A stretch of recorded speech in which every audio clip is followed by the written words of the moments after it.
This episode of Approach the Bar is sponsored by the Eastern United States Danceboat Championships, held February 14 through 17 in Boston, Massachusetts. Compete for the title and come for the fun. Welcome back to Approach the Bar with Dancebeat.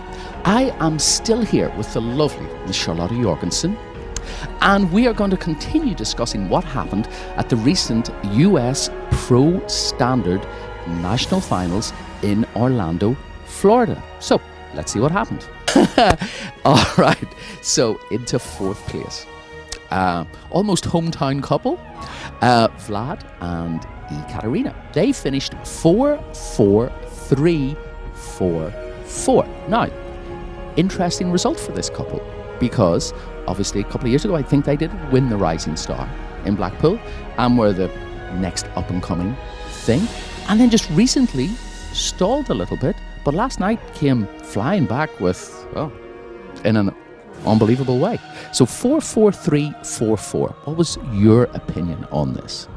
Well, it was interesting, not just talking about Vlad and Katja, but the final yesterday sort of had two, for me, stable couples, which was fourth and first.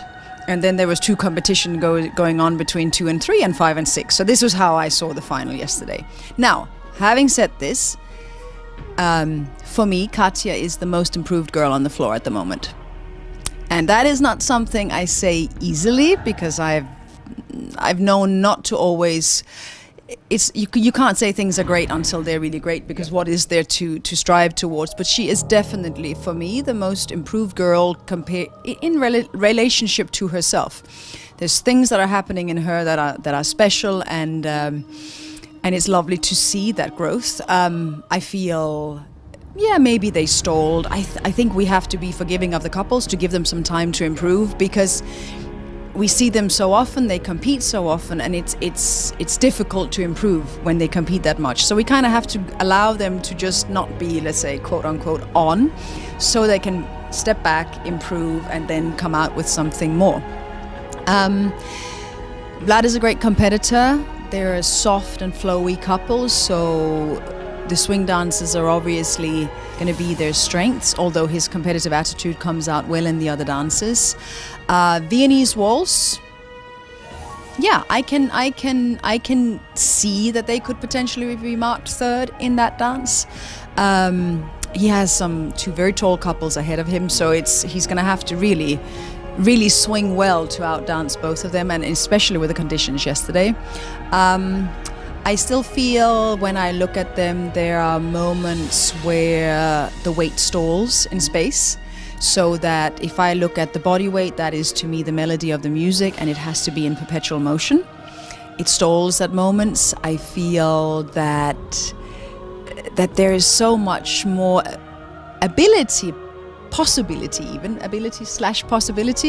to have more flight through space, more off-balance moments in that delicious way that creates that sort of nice light and shade that we're looking for very much in ballroom, which is sort of, if you watch the Latin dances, that's what they strive for in these moments of standing and then the speed, and we really want the same in the ballroom as well. So I feel that's where they have to go in order for it not to become so monotone that it errs on the side of boring and cautious. And I'm not saying they're boring and cautious, it's just that's where it can err towards if it gets too monotone in speed. But a good performance for them, and well done to Katarina. Well, I'm going to say well done to Vlad for something else. I watched him dance the World Pro-Am last week. Right. Jesus, he did a great job with his students. Unbelievable. So it's very important for our business that our pros do this sort of thing. So Vlad, cheers, mate, and also cheers on a really, really excellent result last night. So let's move into the top 3. Please don't go away for too long, because Charlotta and I are going to be back with her in-depth analysis of the US National Standard Championships at the recent USDC in Orlando, Florida.